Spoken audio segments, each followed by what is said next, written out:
क्या आपको हमेशा ऐसा लगता है कि आप में कोई कमी है? क्या आपको ऐसा लगता है कि आपको हर किसी को खुश करने की जरूरत है?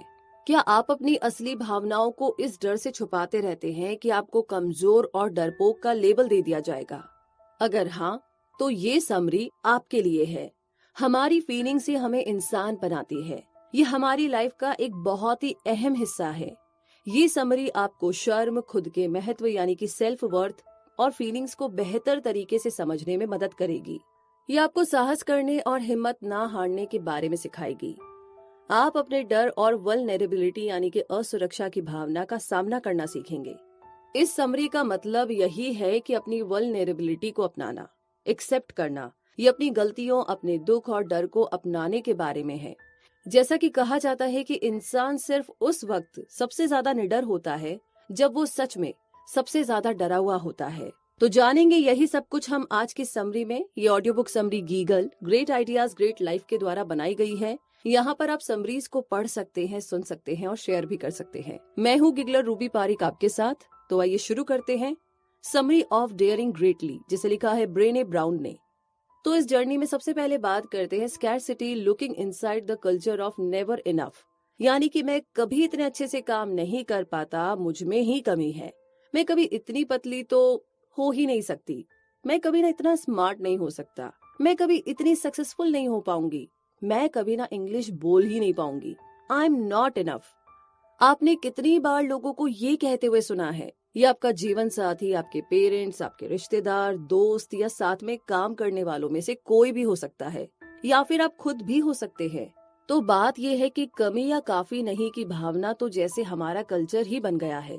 हम कभी भी संतुष्ट नहीं होते, सेटिस्फाई नहीं होते। हमारे अंदर ये असंतोष की भावना बैठ गई है।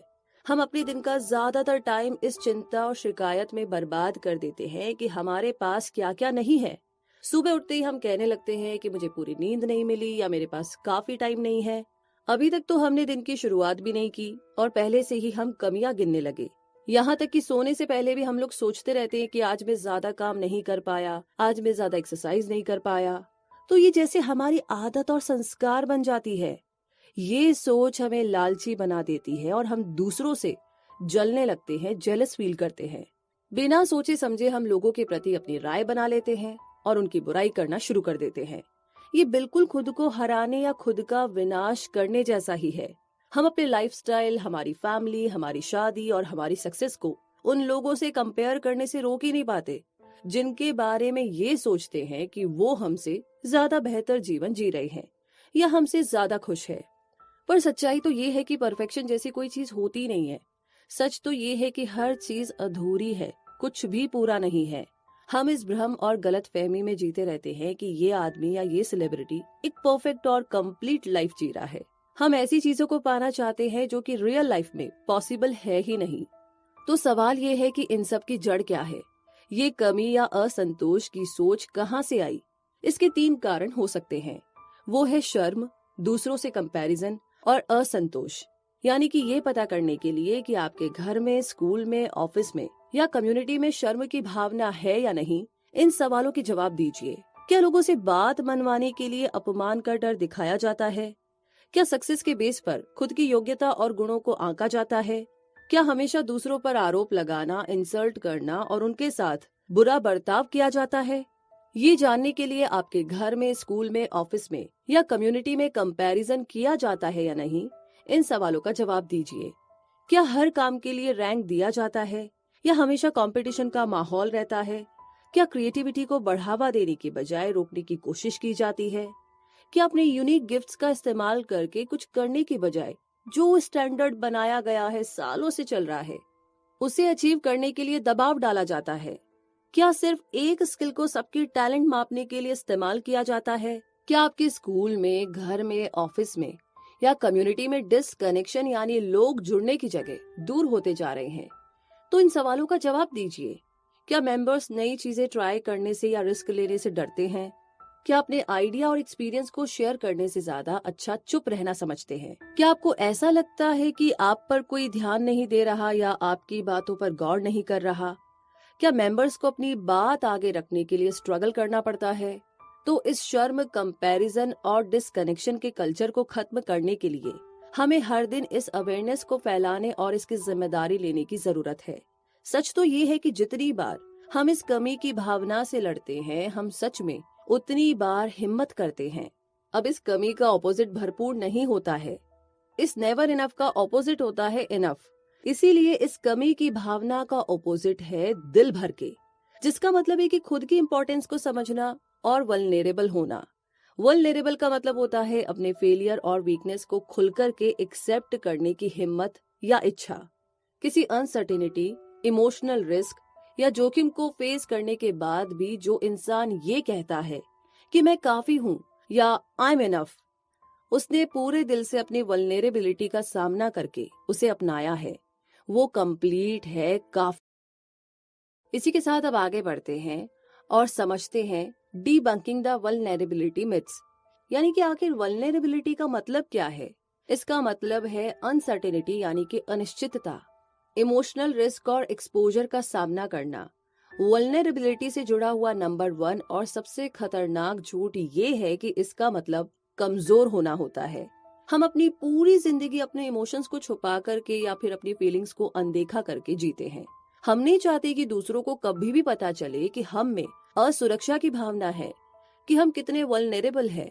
हम नहीं चाहते कि वो हम पर कमजोर होने का लेबल लगा दे। हमसे तो बस यही उम्मीद की जाती है कि हम इसे एक्सेप्ट करके आगे बढ़ जाए। पर प्रॉब्लम तो ये है कि इस वल्नरेबिलिटी के पीछे छुपे उस हिम्मत और साहस को हम देख ही नहीं पाते। वल्नरेबल होने के लिए बहुत हिम्मत चाहिए। अपनी फीलिंग्स को दबाने के बजाय एक्सप्रेस करना बहुत ही हिम्मत का काम है। ऐसा करके हम खुद को उस बेचैनी और डर के सामने खोल कर रख देते हैं, ये जानते हुए भी कि हमें जज किया जाएगा, क्रिटिसाइज किया जाएगा। हम फिर भी अपनी फीलिंग्स को खुलकर सामने रख देते हैं। इसीलिए वल्नरेबिलिटी कमजोरी तो बिल्कुल नहीं है। इसलिए इसे तारीफ और रिस्पेक्ट की नजर से देखना चाहिए। इसे एक्सेप्ट करने के बहुत सारे फायदे हैं। ये हमें हमारे रिश्ते मजबूत करने में मदद करता है। ये हमें एक इंसान के रूप में आगे बढ़ने में मदद करता है। हर बार जब आप अपनी फीलिंग्स को, चाहे वो दुख, डर, शर्म या निराशा हो, दूसरों से शेयर करते हैं तो आप अपने रिश्ते में प्यार, खुशी, अपमान, होप, क्रिएटिविटी, हमदर्दी, करेज को बढ़ावा देते हैं या एनकरेज करते हैं। इसलिए वल्नरेबिलिटी हमारे जीवन को, हमारी लाइफ को एक मीनिंग देता है। देखा जाए तो यह हमारी फीलिंग्स का फाउंडेशन है। अगर आप किसी से प्यार करते हैं और कोई गारंटी नहीं है कि बदले में वो इंसान भी आपको प्यार देगा, तब भी वल्नरेबिलिटी हमें ऐसा प्यार करने की ताकत देता है। ये तो बस प्यार देने के बारे में है, भले ही सामने वाला आपको छोड़ दे या धोखा दे दे। ये तो दुनिया के साथ अपने आइडिया, अपना आर्ट, राइटिंग और फोटोग्राफी को शेयर करने के बारे में है। फिर चाहे आपके काम की तारीफ हो या ना हो, फिर चाहे आपको क्रिटिसाइज किया जा रहा हो। तो वल्नरेबिलिटी का मतलब ना कहना भी होता है और मदद मांगना भी। वल्नरेबिलिटी किसी को प्यार करना और कुछ नया ट्राई करना भी है। ये अपने जॉब से निकाले जाने पर अपना बिजनेस शुरू करने के बारे में है। अगर आपकी बॉडी शेप में नहीं है फिर भी बाहर निकल करके सबके सामने एक्सरसाइज करना, वो है वल्नरेबिलिटी। वल्नरेबिलिटी अपने बायोप्सी रिपोर्ट का इंतजार करना है। ये 2 बार मिसकैरेज होने के बाद फिर से प्रेग्नेंट होना भी है। एक नया प्रोडक्ट बना करके लॉन्च करने में भी असुरक्षा की भावना ही है, मतलब के वल्नरेबिलिटी। ये अपने एम्प्लॉयज को काम से हटाना भी है। ये स्वीकार करना कि मुझे डर लग रहा है, ये भी वल्नरेबल होना ही है। किसी से माफी मांगना और विश्वास रखना भी वल्नरेबिलिटी ही है। क्या आपने इनमें से किसी भी सिचुएशन को कभी भी एक्सपीरियंस किया है? क्या आपको अब भी लगता है कि वल्नरेबिलिटी कमजोरी की निशानी है? अनसर्टेनिटी और अनदेखी सिचुएशन का सामना करना, ये सब कुछ हमारी लाइफ का पार्ट है, हमारे जीवन का हिस्सा है। हर बार जब हम इस वल्नरेबिलिटी को खुलकर के गले लगाते हैं, अपनी कमजोरियों को गले लगाते हैं, तो हम खुद के साथ एक सच्चा और मजबूत रिश्ता जोड़ते चले जाते हैं। ये हमारे करेज और हिम्मत की निशानी है। ये वल्नरेबिलिटी ही तो है जो हमें इंसान बनाता है, हमें याद दिलाता है कि ये सब फील करना नेचुरल है। इसके बिना लाइफ इमेजिन करके देखिए, वो बिल्कुल वैसा ही होगा जैसे जीवन तो है, लेकिन उसमें कोई मीनिंग नहीं है, जिसमें कोई उद्देश्य नहीं है, कोई गोल नहीं है। तो इसी के साथ अब आगे बढ़ते हैं और समझते हैं अंडरस्टैंडिंग एंड कॉम्बेटिंग शेम के बारे में। यानी कि मान लेते हैं कि आपकी इच्छा राइटर बनने की है, आप खुद का ब्लॉग स्टार्ट करना चाहते हैं, लेकिन इस बात से डरते हैं कि लोग क्या कहेंगे। आपने अपनी योग्यता को इस बात से जोड़ दिया है कि आपके लिखे आर्टिकल को किस तरीके से रिसीव किया जाएगा। अगर लोग उसे पसंद करते हैं तो आप मान लेते हैं कि आप योग्य है या वर्दी है। अगर लोगों को पसंद नहीं आता है तो आप बस मान लेते हैं कि आप किसी काम के नहीं हैं, आप बिल्कुल बेकार है। तो इसी फीलिंग को शेम या शर्म कहते हैं। ये भी पॉसिबल है कि आप ब्लॉग लिखना ही बंद कर देंगे या खुद को प्रोटेक्ट करने के लिए आर्टिकल को ही एडिट कर देंगे।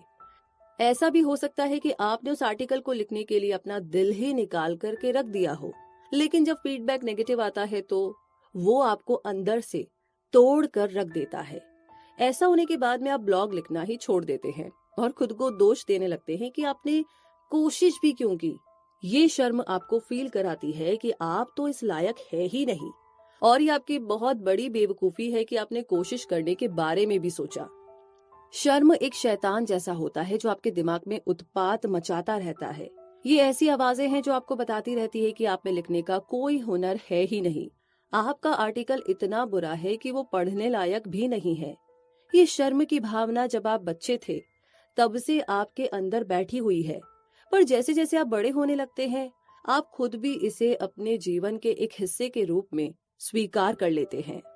लेकिन अगर आप इस शर्म के बारे में जानते होंगे, अवेयर होंगे और इसे बदलने के लिए तैयार होंगे तो सिचुएशन बिल्कुल ऑपोजिट हो जाएगी, एकदम उसके उलट।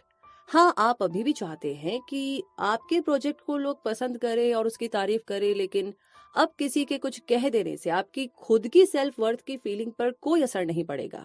तो आपको इस बात पर यकीन होने लगेगा कि आप एक आर्टिकल, एक सोशल पोस्ट और एक पेंटिंग से कहीं ज्यादा बढ़कर है। आपकी सोच इन सब नेगेटिव ख्यालों से महफूज होगी।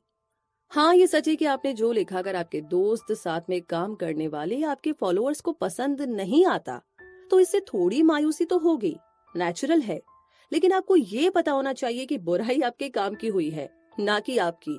अगर आप शर्म का सामना करना जानते हैं तो आप कहेंगे कि आपने कम से कम कोशिश तो की और आप दोबारा कोशिश करेंगे। जो फीडबैक आपको मिला है उससे आप अपने स्किल को और ज्यादा इम्प्रूव कर सकते हैं।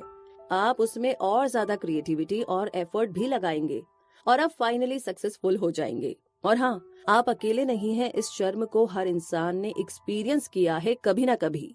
तो आइए देखते हैं कि लोग इसे कैसे कैसे डिफाइन करते हैं। किसी को जॉब से निकाल दिया गया और उसे अपनी प्रेग्नेंट वाइफ को ये बताने में शर्म आती है। इस बात में भी शर्म महसूस होती है जब आपसे कोई ये पूछ ले कि किस तारीख को ड्यू डेट है और आप तो अभी प्रेग्नेंट भी नहीं है। किसी ने अपनी जमा पूंजी खो दी हो तो इसमें भी शर्म है।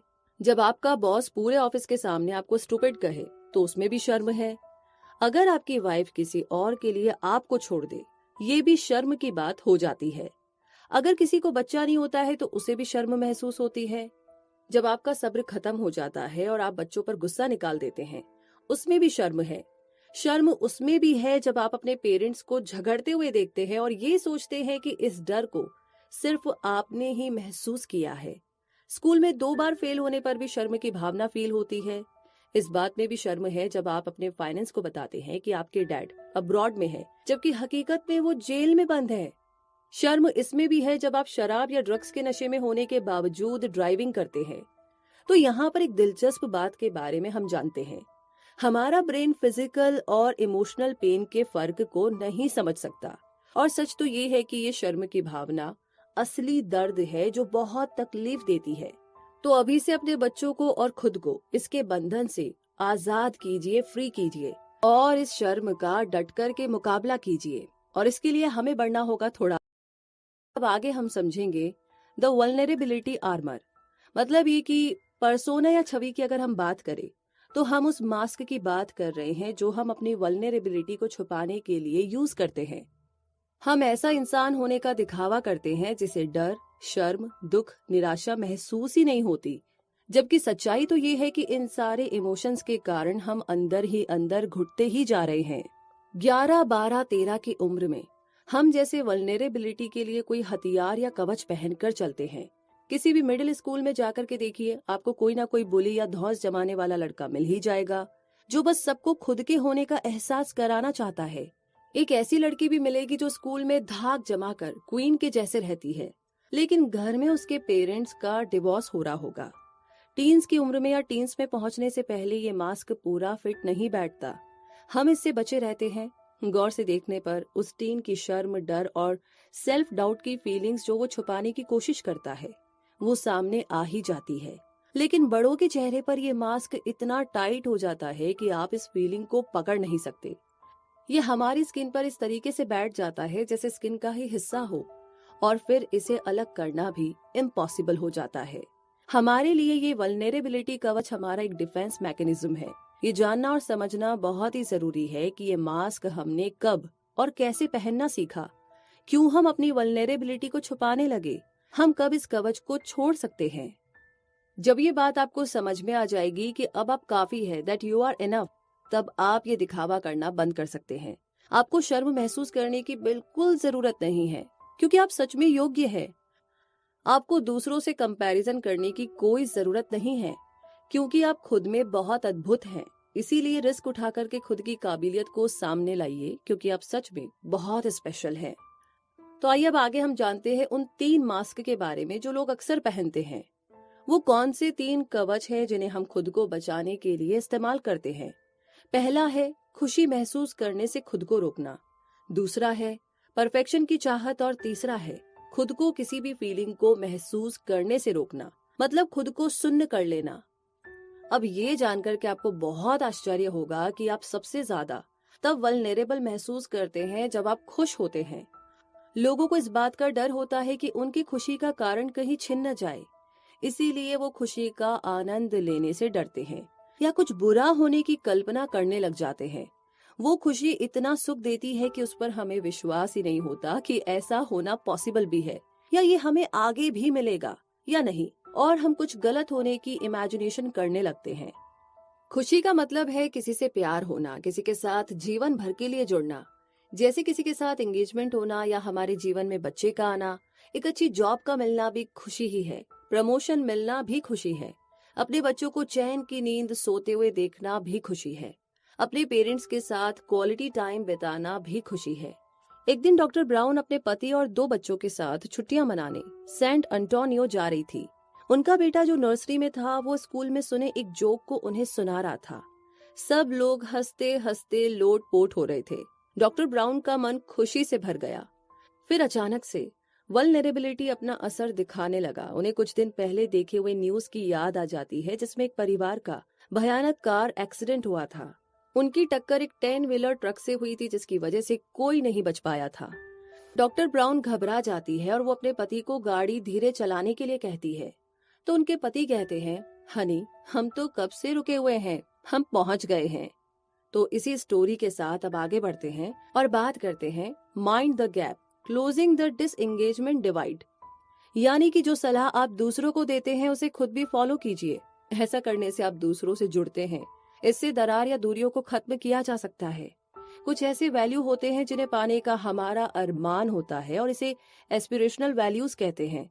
मतलब हम क्या करना चाहते हैं, महसूस करना चाहते हैं या सोचना चाहते हैं। दूसरा होता है प्रैक्टिकल वैल्यूज, मतलब वो जो हम सच में करते हैं, फील करते हैं और सोचते हैं। जब इन दोनों वैल्यूज के बीच में गैप होता है, जब ये आपस में नहीं मिलते हैं, तब डिसकनेक्शन के इमोशंस पैदा होते हैं। इसका असर सबसे ज्यादा ग्रुप लीडर्स पर होता है। कभी कभी पेरेंट्स, टीचर्स, बॉस, पॉलिटिशियन इस गैप पर ध्यान नहीं देते। वो जो हमें सिखाते हैं वो खुद उसे कभी भी फॉलो नहीं करते। इसका रिजल्ट ये होता है कि इस गैप की वजह से हम अपने बच्चों, स्टूडेंट्स, एम्प्लॉयज के साथ भरोसा और कनेक्शन बनाने में फेल हो जाते हैं। जब हम खुद लीडर होके इसे फॉलो नहीं करते, तो हम अपने फॉलोअर्स से इसे अपनाने की उम्मीद कैसे कर सकते हैं। तो आइए अब एक बच्चे का उसके पेरेंट्स के साथ जो रिश्ता होता है, हम उसे समझने की कोशिश करते हैं। हर कोई इससे रिलेट कर सकता है, क्योंकि चाहे आपका कोई बच्चा हो या ना हो, पर आप भी तो कभी ना कभी बच्चे थे। सिचुएशन पहली है, एक माँ अपने बच्चे से हमेशा कहती थी कि ईमानदार होना और सच बोलना कितना जरूरी होता है, इसीलिए कभी चोरी नहीं करनी चाहिए और ना ही कभी झूठ बोलना चाहिए। एक दिन वो माँ अपने बच्चों के साथ ग्रोसरी शॉपिंग के लिए जाती है। बिल बनाते टाइम कैशियर गलती से सोडा की बोतल का पैसा जोड़ना भूल जाता है, तो उनकी माँ ये देख कर के भी उसे अनदेखा कर देती है। वो कैशियर को बताती नहीं है, वो सब सामान के साथ सोडा की बोतल भी बैग में डाल देती है। वो अपनी गलती को ये कह कर के सही साबित करने की कोशिश करती है कि कैशियर को ध्यान लगाकर काम करना चाहिए, ये हमारी गलती थोड़ी ना है। तो अब आगे बढ़ते और बात करते हैं दूसरी सिचुएशन की। एक पिता हमेशा अपने बच्चों को जिम्मेदारी और रिस्पेक्ट के बारे में सिखाते हैं। एक दिन उनका छोटा बेटा जोर जोर से रो रहा था। पता चला कि उसके बड़े भाई ने जानबूझकर उसका नया रोबोट तोड़ दिया। उनके डैड अपने स्मार्टफोन में ही बिजी थे, तो उन्होंने इस पर ध्यान नहीं दिया। उन्होंने सोचा कि लड़के तो ऐसे ही होते हैं, ऐसा ही करते हैं। इसके बारे में बात करने के बजाय और बड़े भाई को उसकी गलती समझाकर उसे माफी मांगने के लिए कहने की जगह वो उन्हें अपने कमरे में जाने के लिए कह देते हैं। इस कारण उन दोनों बच्चों ने एक दूसरे का और एक दूसरे के खिलौनों का रिस्पेक्ट करना सीखा ही नहीं, और ना ही खुद की हरकतों के लिए जवाब देने की जिम्मेदारी लेना सीखा। और बचपन ही नहीं बल्कि बड़े होने के बाद में भी ये सिलसिला यूं ही चलता रहा। अब आगे सिचुएशन नंबर 3 की बात करते हैं। माँ बाप को लगता है कि उनके बच्चे किसी चीज के लिए ग्रेटफुल नहीं है, थैंक्स नहीं कहते, और वो बहुत ही बदतमीज है। वो चाहते हैं कि वो रिस्पेक्ट करना और चीजों की कदर करना और ग्रेटफुल होना सीखे। लेकिन उन दोनों की राय जब एक दूसरे से नहीं मिलती तो वो एक दूसरे पर चिल्लाते हैं और इंसल्ट करते हैं। वो खुद कभी भी थैंक यू या प्लीज नहीं कहते, मगर जब बच्चे गलती करते हैं तो उन्हें मार पड़ती है। प्रॉब्लम ये है कि पेरेंट्स अपने बच्चों से अच्छे मैनर्स की उम्मीद करते हैं, जबकि वो खुद ही इसे फॉलो नहीं करते। इसमें ये लेसन छुपा हुआ है कि हमारे एक्शन हमारे शब्दों से ज्यादा ताकतवर होते हैं और हमारी असलियत को दिखाते हैं। अगर आप चाहते हैं कि आपके बच्चे, स्टूडेंट या एम्प्लॉय में अच्छे वैल्यूज हो, तो पहले आप खुद उसे फॉलो कीजिए। आपको उनके सामने एक अच्छा एग्जाम्पल सेट करने की जरूरत है, फिर देखिए रिजल्ट। अब आगे बढ़ते हैं और बात करते हैं डिसरप्टिव एंगेजमेंट की। यानी कि डिसरप्टिव एंगेजमेंट का मतलब है इस शर्म के कल्चर को खत्म करना। मान लीजिए एक बॉस पूरी टीम के सामने एक एम्प्लॉय के ऊपर चिल्ला रहा है। ये तो उस एम्प्लॉय के जोश और उसकी भावना को ही कुचल कर रख देगा। उसके अंदर काम करने का मोटिवेशन ही खत्म हो जाएगा। वो सिर्फ उस बैड फीलिंग को याद रखेगी, ना कि उस गलती को जिससे उसे सीखने और ठीक करने की जरूरत है।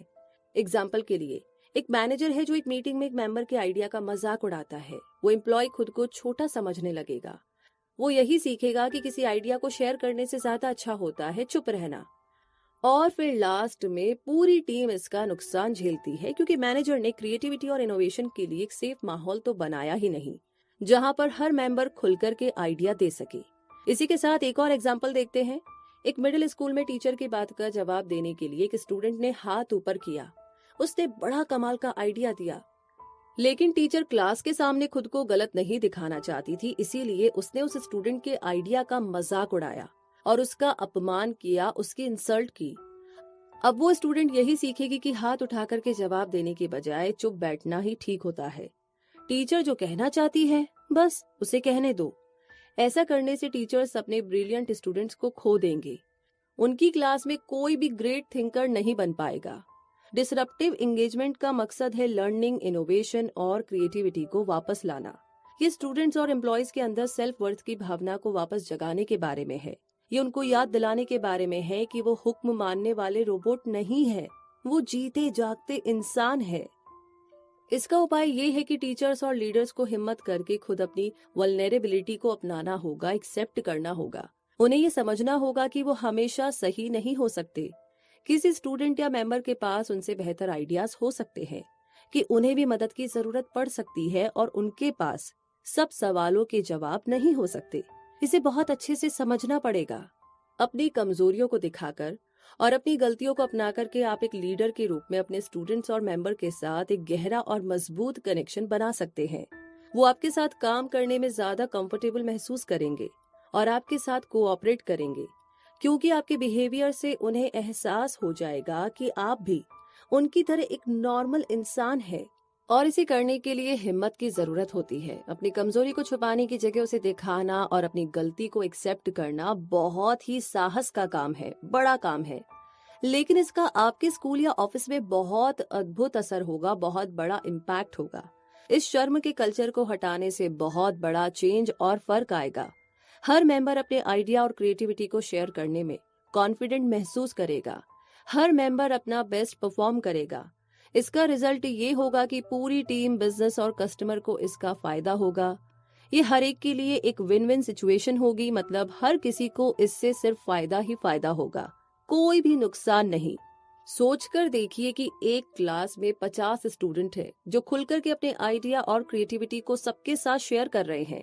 ऐसे ही तो आप future scientist, artist, politician, CEO, doctor और लॉयर को तैयार कर सकते हैं।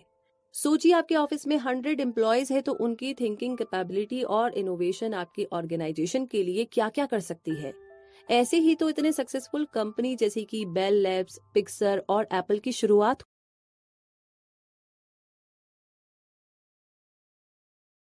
तो इसी थॉट प्रोसेस के साथ अब आगे बात करते हैं होल हार्टेड पेरेंटिंग की। तुम में कोई कमी नहीं है, तुम काफी हो, जैसी हो, अच्छी हो, तुम काबिल हो। हर बच्चे को अपने पेरेंट्स से यही समझने की जरूरत है। जब किसी बच्चे को दिल की गहराई से ये बात पता होती है कि वो प्यार के लायक है, तो वो हिम्मत, होप और सोच में बहुत ही ज्यादा फ्लेक्सिबिलिटी के साथ बड़ा होता है। लेकिन अगर कोई बच्चा इस सोच के साथ बड़ा होता है कि उसमें कोई कमी है या वो काफी नहीं है, तो बड़े होने के बाद वो जिंदगी को खुद की वैल्यू ढूंढने में ही बर्बाद कर देता है।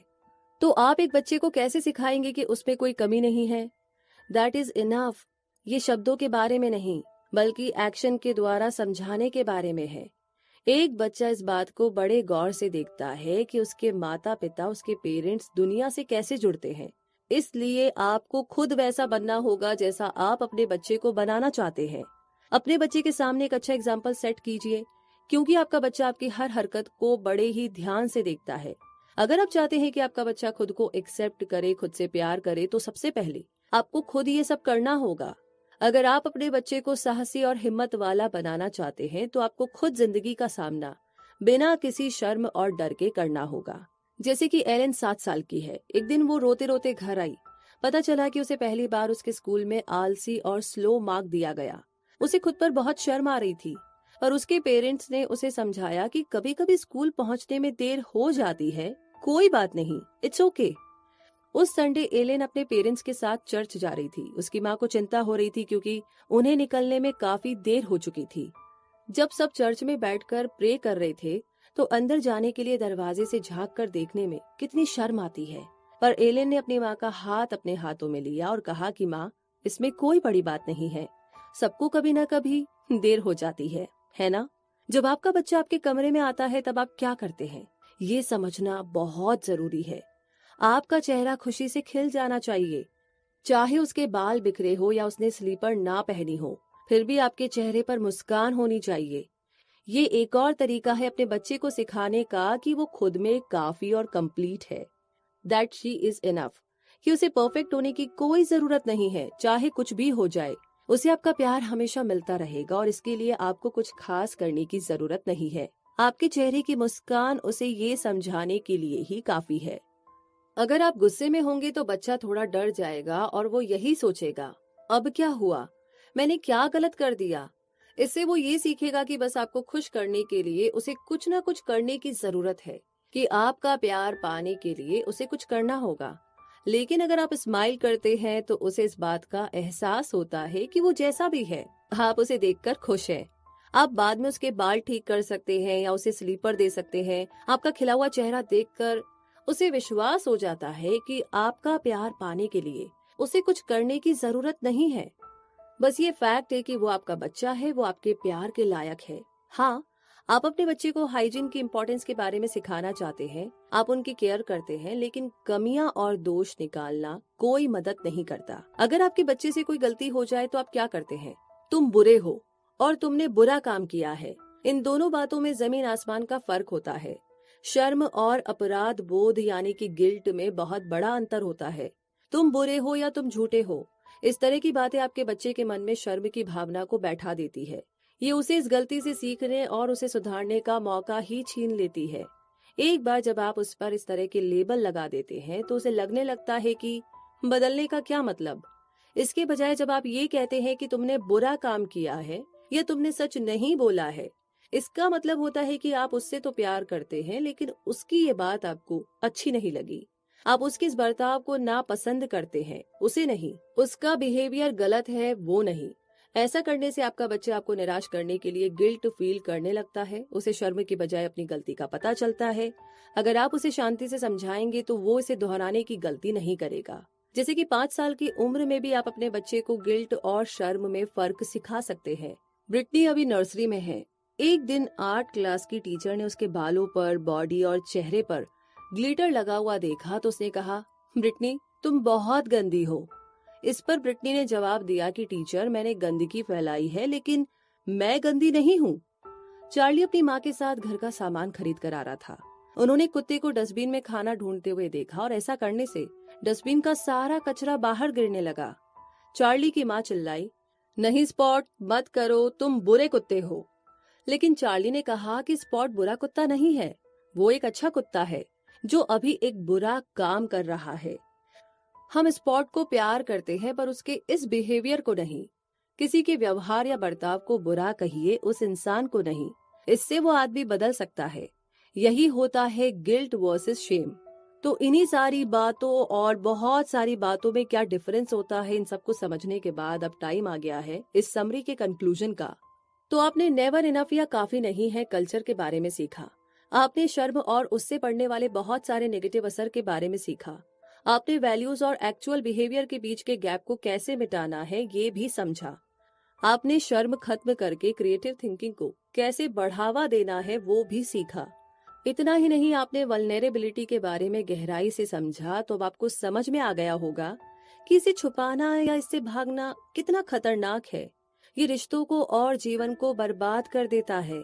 इसीलिए इसका सामना करना और इसे अपनाना यानी कि एक्सेप्ट करना आपके लिए बहुत जरूरी है। इमोशंस इंसान की बुनियादी जरूरत है।